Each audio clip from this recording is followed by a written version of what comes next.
കോഴിക്കോട് ബേപ്പൂരിൽ മത്സ്യബന്ധന ബോട്ട് കത്തിനശിച്ചു. യാർഡിൽ അറ്റകുറ്റപ്പണിക്കായി എത്തിച്ച ബോട്ടാണ് കത്തിയത്. പുതിയാപ്പ സ്വദേശിയുടെ ഉടമസ്ഥതയിലുള്ള മിലൻ എന്ന ബോട്ടാണ് കത്തിയത്.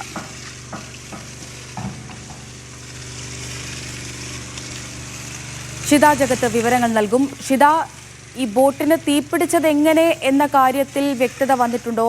ആളപായം എന്തെങ്കിലും ഉണ്ടോ? അമൃത, എങ്ങനെയാണ് ബോട്ടിന് തീപിടിച്ചതെന്നുള്ള കാര്യത്തിൽ ഒരു വ്യക്തത ഇതുവരെ ഇല്ല. ഷോർട്ട് സർക്യൂട്ട് ആയിരിക്കും കാരണം എന്നുള്ളതാണ് പറയുന്നത്. കാരണം അതിൽ ഇന്നലെ അറ്റകുറ്റപ്പണിക്കായി യാർഡിൽ എത്തിച്ചതായിരുന്നു ബോട്ട്. അതിന് അറ്റകുറ്റപ്പണി, വെൽഡിംഗ് വർക്ക് ഉൾപ്പെടെയുള്ള നടക്കുകയും ചെയ്യുന്നുണ്ടായിരുന്നു. അങ്ങനെ എന്തെങ്കിലും രീതിയിലുള്ള തീപിടുത്തമാകാനാണ് സാധ്യത എന്നുള്ളതാണ് ഇപ്പോൾ പോലീസിൽ നിന്നും ലഭിക്കുന്ന വിവരം. പുലർച്ചെ 2:30 കൂടിയാണ് ഈ ബോട്ടിന് തീപിടിച്ചത്. ഇക്കരെ ഉണ്ടായിരുന്ന ആളുകളാണ് തീപിടിക്കുന്നത് കണ്ടതും ഒപ്പം തന്നെ ഫയർഫോഴ്സിൽ വിവരം അറിയിക്കുകയും ചെയ്തത്. മീൻചന്തയിൽ നിന്നുള്ള ഫയർഫോഴ്സ് യൂണിറ്റ് എത്തിയാണ് തീ അണച്ചത്. വലിയ രീതിയിൽ ബോട്ട് കത്തി നശിച്ചിട്ടുണ്ട്. വലിയ മത്സ്യബന്ധന ബോട്ടാണ്.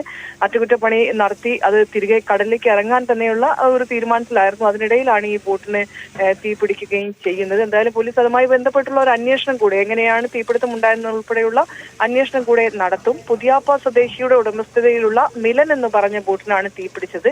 ഇത് ബേപ്പൂരിൽ തന്നെയുള്ള യാർഡിന്റെ ഉടമ, ഒരു ഗണേഷ് എന്ന് പറഞ്ഞ ആളാണ് യാർഡിന്റെ ഉടമ. മറ്റ് കുറച്ച് ബോട്ടുകൾ കൂടെ അറ്റകുറ്റപ്പണിക്കായി അവിടെ ഉണ്ടായിരുന്നു. പക്ഷെ മറ്റു ബോട്ടുകൾക്കൊന്നും തീ പിടിച്ചിട്ടില്ല.